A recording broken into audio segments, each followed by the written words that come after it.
Think Realty Nation, it's Abhi Golhar. Welcome to the Think Realty podcast. Have a good one in it for you today. I'm excited. It's not too often when a good friend of yours from the same city, the same town, a rock star investor, somebody that understands the game intimately, that understands the market. You know who to talk to, what to do, when to do it, how to do it, why to do all these things, right? You got the 4 W's, the who, what, when, where, and why. She has it all. So we'll be speaking with Ransdell in just a few minutes. So that's going to happen in just a second. We're also going to be talking about Amazon in the real estate game. Why would Amazon want to get into the real estate game? And what is this thing that's going on here? So that being said, today's show is brought to you by Real Property Management, which is the largest real estate property management franchise in North America, managing tens of thousands of properties for individuals, investors, and institutions around the country. Learn more by visiting realpropertymgt.com. That's www.realpropertymgt.com, or by calling 888-806-7088.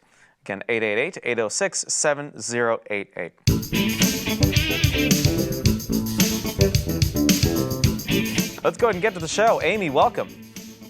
Hi, thank you for having me. Hey, you got it. So you're like this super coveted secret of Atlanta that only I really want to know about, because you have all the good intel, all the good information, and I want to tell nobody about you. But here we are, we're doing an interview, we're letting the cat out of the bag. Amy, welcome. Give us a little background on who you are and what you do. Oh, hey, who I am and what I do. Well, so I am a real estate broker. I am a qualifying broker of a firm in Atlanta that is a rock star firm for traditional real estate. However, we are known in many circles for being niche specific in the investment side of the industry. And not because we ourselves are out there investing as the brokerage itself, but all of my agents actively invest.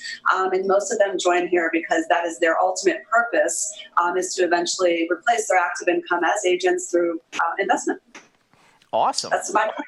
Yeah. I like it. And that's not, I mean, you don't see that a whole lot, which is really, really cool. Real estate agents actually also investing. And I feel like every agent needs to invest because y'all have all the info and all the deals and all of the insights into the MLS, et cetera. So if you have all the data and you can build a team, then absolutely why not do it?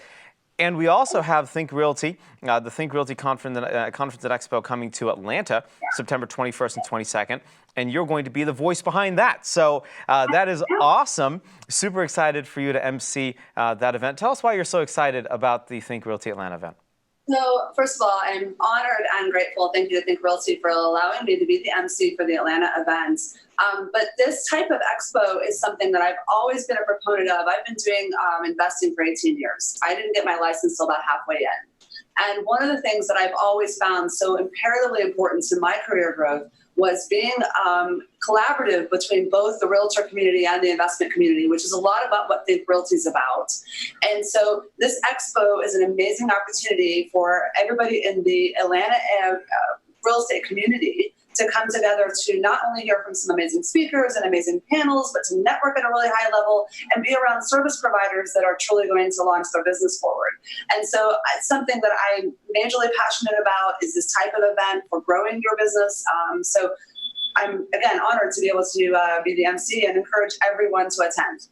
Awesome. You also talk a lot about the importance of building your network and how having the right people on your team can really accelerate your success. And I've known you for a while, and that's something that you've done very successfully. And many of those that surround themselves around you have also learned from you on how to do well. What are some pointers and tips that you have for building a network? Let's say you're just getting started. Okay, so if you're just getting started, truly if you're getting started, the first thing you need to do is go find a mentor or coach. As a real estate coach for most of my career, I myself seek out coaching to always take me where I'm trying to go next. So if you're really truly just getting started out, that's an imperative person to start adding to your immediate network and your immediate circle. And when I say circle, I mean the people that speak the most into your life. Right? So these are the people that you're hearing most often in your head, letting you know whether you can or cannot do something. This is the people that you network around can take you down, not just take you up. So if you're getting started out, you want to seek people that are going to help you rise to where you're trying to go next. Your network the cliche is what your net worth is equal to your network, right? Yeah. But it is so absolutely true. So I want to always seek out the people that are going to help me advance to where I'm trying to go next, or I can provide value to them and they provide value to me. And as you grow through your career, that network will continually change, but that's something you want to always be vigilant about, is growing that particular network and making sure that you're constantly providing referrals and working back and forth with them. And if there's not a value add either to you, to them, or them to you, then it's time to continue growing the network further, if that makes sense. That totally makes sense. I mean, you also talk about, and you can't just add anybody to your network. You have to add people that you feel you can offer tremendous value to, and you can also receive tremendous value from. Otherwise, you're going to be like a rocking chair, right? Like, you're going to be doing a whole lot, but it's not getting you anywhere. Also, right. Very similar to like traction in mud. You're not really going to get anywhere. So you're going to be spinning your wheels like crazy, and that could be a little challenging. And that's also how real estate agents specifically can build a referral circle or a referral cycle. Talk to me about that, because you understand that world really well, and you're also working with agents to help them build their referral cycles or circles specifically. How does a real estate agent go about doing that? So this is the thing. So first of all, I hear this a lot from newer agents. They don't understand the power of a referral network. They're not even trying. They're out there on social media trying to like market and pay for sponsored ads, and they're dropping direct mail on farm neighborhoods. And they forget how powerful it is to simply work the referral tree they have around them already. Yeah. If you parable of the story of the acre of diamonds. Oftentimes they forget that they are sitting probably in a pool of people that already know them, that can provide referral business, and they can provide referral business too. And then from there forward, those referrals grow more referrals. The most powerful part of your business will be that referral network, because all that requires from a cost perspective is you honoring those referrals. And so you can continue to grow more and more business over the length of your business without having to invest as much as you think you need to in marketing, right? And so I always tell people, tap your circle first. Tap your, what I call elbow grease circle. These are people that you sit next to in church, literally that close. And then you start tapping just a little bit circle beyond that, your professional circle, the people you already do business with, your insurance agent, your doctor, your lawyer. But that tree right there can lead to amazing testimonial type referrals, because they know you. So now when they're referring business to you, you're getting someone who already has a trust factor with you, and that's the most powerful referral you can have. But a lot of people just forget about the opportunity to do that with what you have to work with right now. So, a lot of times new agents, they don't have a budget for marketing. But if they will tap that referral network, they will grow something that feeds them for the rest of their career, right? Yeah. And when you talk to long-term career agents or investors, they'll often tell you that when they're several years into the business, they're not even doing a lot of marketing, branding, and lead gen. It's literally just coming to them through the referral tree. That's right. And that's where I feel you are right now, Amy. I mean, you have like so many referral sources. It's crazy. Like, I don't even know. I honor that network, though. I'll tell you what. Right. I do my referral network very, very well. I refer back business. I'm always very appreciative. I always reach back out. If somebody refers me business and someone referred them to me, I go all the way back to the original referral. I want to make sure everybody is aware of my appreciation. That's why my referral tree is as strong as it is. I encourage everyone, again, it's just a no-brainer as part of your business growth to do that. So. That's right. That's incredible insight. And not only that, but it's really actionable, right? Yeah. It's super. You can do this now with your own referral network if you're an agent, or if you're not an agent, you're a wholesaler, or if you're a flipper, or if you're a new construction guy or gal, or if you're a buy and hold commercial, whatever. You have the ability to do this right now. So that's really, really important to take away, and that's my big takeaway. Let's talk. Actionable. Or attainable. That's totally what that is. That's exactly right. Let's talk about being productive.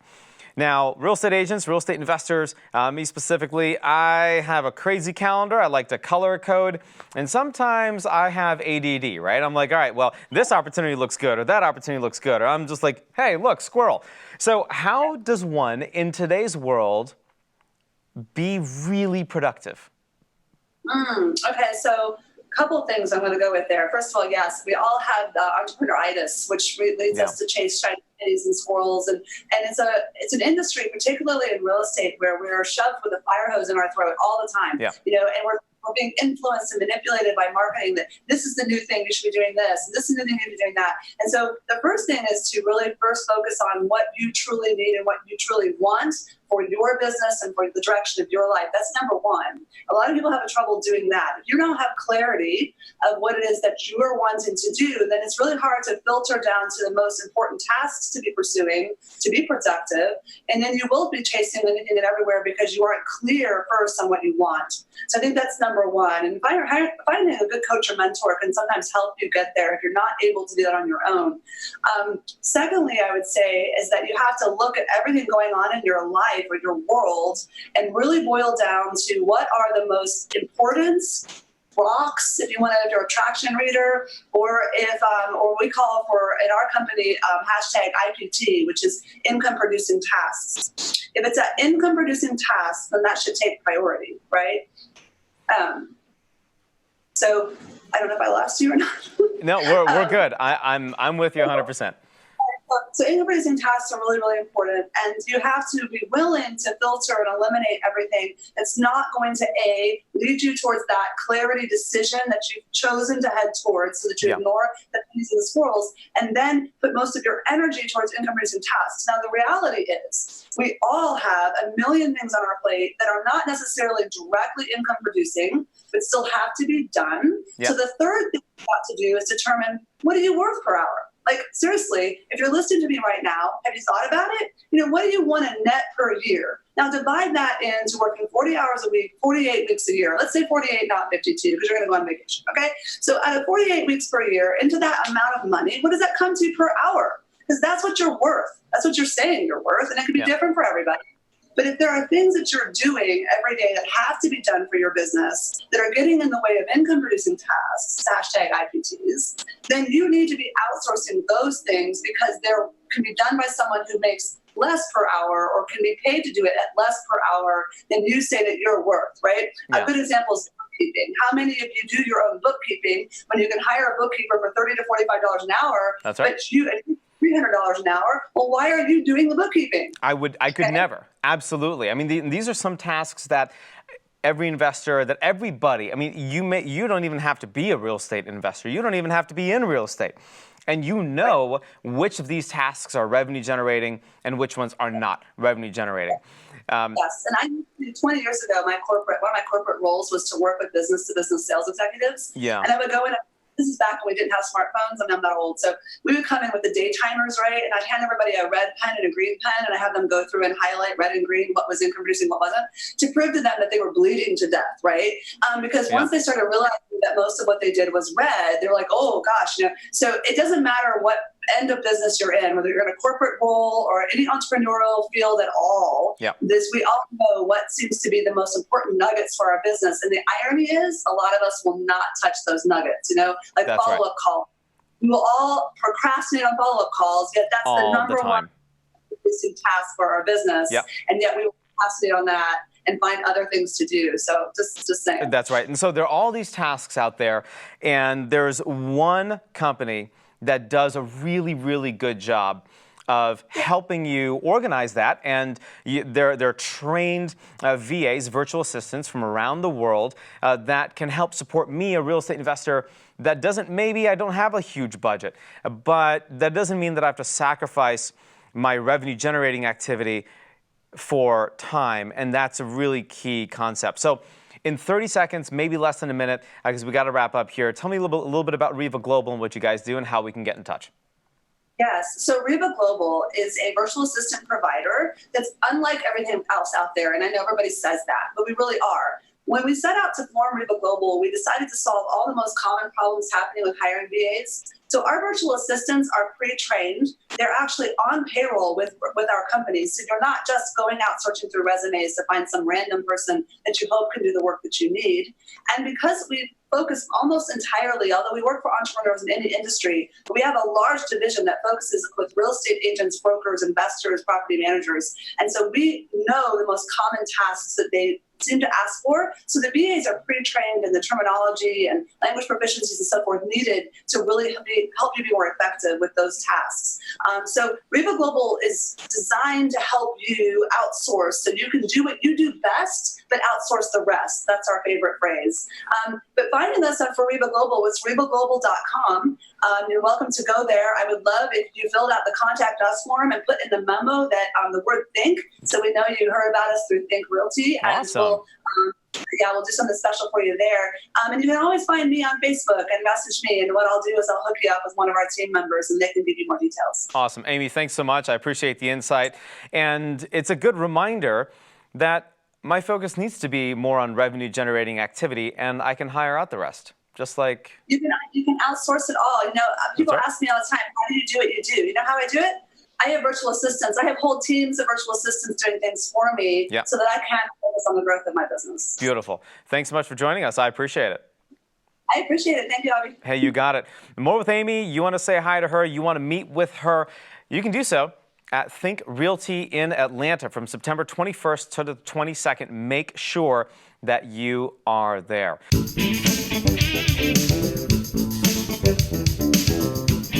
All right, Think Realty Nation. This next segment is brought to you by Narada Real Estate Investments, your premier source for cash flow investment property. Visit Narada at www.turnkeyrealestateinvestments.com. So we're talking about Amazon and real estate. Amazon and real estate. Obviously, Amazon is insanely successful doing what they're doing in real estate. You knew this was going to happen. At some point in time, they're going to get into the game. And so what did they do? They partnered with Realty and they created Turnkey. And what Turnkey is, it's a program that takes potential home buyers through the Amazon portal, and they get all these crazy, amazing Amazon benefits. And once the buyer purchases a home, they can redeem complimentary Amazon home services, and these products can range anywhere between $1,000 and $5,000. Absolutely insane. There have been a lot of agents and a lot of investors saying, this is bad news, this is not good for us. But what do you think? I want to get your pulse and your gauge on things. I mean, quite frankly, I'm a little indifferent. I think it's a good thing that this is happening, and at some point, Amazon was going to step into this game. But do you think they should have done it now? Or do you think they should have waited? What else do you think they should have considered? Anyway, I want to know your questions. I want to know your answers. Get in touch.